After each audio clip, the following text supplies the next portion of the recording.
Eu embarquei com o coração na mão e um frio na barriga. Era a primeira vez que eu viajava sozinha, de verdade. Antes tinha sempre uma amiga, o Cláudio, a minha mãe, o meu pai.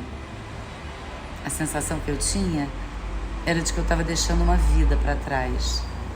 Parecia que um ciclo se encerrava ali, naquele aeroporto. Enquanto eu esperava o voo, eu fiquei lembrando de tudo que tinha acontecido naquele ano. Nossa, nem parecia que já era dezembro de novo. E dessa vez eu ia comemorar tudo no frio. A Renata e a Milena ficaram de passar o Natal comigo. Depois elas iam viajar para virar o ano em Sevilha. Me chamaram e tudo. Mas até parece que eu ia segurar essa vela, né? Deixa elas. Eu pensei. A Renata chegou a falar em desistir. Que eu não podia passar o ano novo sozinha. E eu me surpreendi com a minha resposta. Eu disse que eu queria estar só. Ia ser importante, uma descoberta para mim. Preocupada, ela me deixou o telefone da Alana, uma amiga dela, que tem uma loja, a loja mais linda de Lisboa. A primeira coisa que eu vi na loja foi um colar de anjo. Eu quase desmaiei. Parecia mentira, né? Era dela, não estava à venda. E ela me deu, porque achou que de uma maneira estranha aquilo me pertencia. Eu saí com aquele anjo pendurado no pescoço e a lembrança daquela loja incrível. E eu andei umas 2 horas sem parar. Era como se eu estivesse dentro de uma história, não vivendo a vida real. Como se alguém digitasse aqueles acontecimentos, a minha revelia. Mas, na verdade, era eu mesma que escrevia sem parar. Eu andava para cima e para baixo com o meu laptop e eu achava aquilo tão estranho, tão fora de contexto da minha existência. E estava acontecendo. Por isso, antes de falar dos bolos e das receitas, eu acho que eu quero falar um pouco de mim. E daquele lugar que eu via pela primeira vez, mas parecia conhecer desde sempre. As árvores me causavam uns sentimentos misturados, sabe? Uma certa melancolia por estar só ali e uma alegria infinita por ter um final de ano no frio, do jeito que eu sempre imaginava quando eu era criança e ia ver o balé do Quebra-Nozes no Teatro Municipal do Rio de Janeiro. Era uma espécie de dream come true, sabe?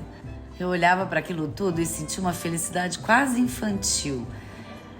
E eu diria que a minha vida não poderia estar mais perfeita.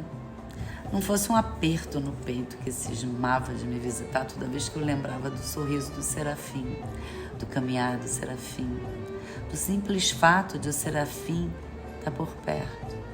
Dava uma vontade de chorar, sabe? Por que a vida era tão injusta, caramba? À noite eu sonhei com ele. Foi tão, mas tão real que eu acordei com o coração disparado. Ele aparecia carregando uma sacola de ingredientes para mim, para um bolo específico que ele dizia que eu tinha que fazer. Eu demorei um tempão para lembrar que ingredientes eram, que bolo era, qual era a receita. Daqui a pouco eu conto. Primeiro eu quero falar do nosso encontro. Sim, porque foi um encontro, foi real. Eu não sou louca. Ele passou a mão no meu cabelo, me olhou profundamente e me disse que eu ia ser muito feliz ali. Que aquele livro ia mudar a minha vida. Ele estava infringindo a lei, mas sentia que tinha que me dizer aquilo. Depois ele se aproximava, dava um beijo no rosto. Ai, nossa senhora, se é que eu posso dizer uma coisa dessas enquanto eu quase penso coisas impensáveis com aquele homem anjo.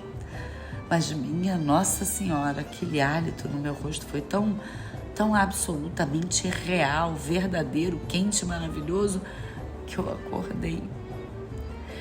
Aí primeiro eu chorei, depois eu me aborreci, sabe? Que espécie de céu era esse que mandava um anjo pra gente se apaixonar e ficar depois na merda?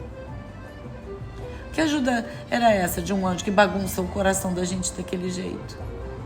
Então eu decidi que eu nunca mais ia permitir que aquele Serafim se metesse nos meus pensamentos, nem nos meus sonhos. Chega! Eu tinha uma vida para viver ou não tinha? PS. Eu só abri uma exceção para lembrar da receita dos ingredientes que ele tinha passado no sonho.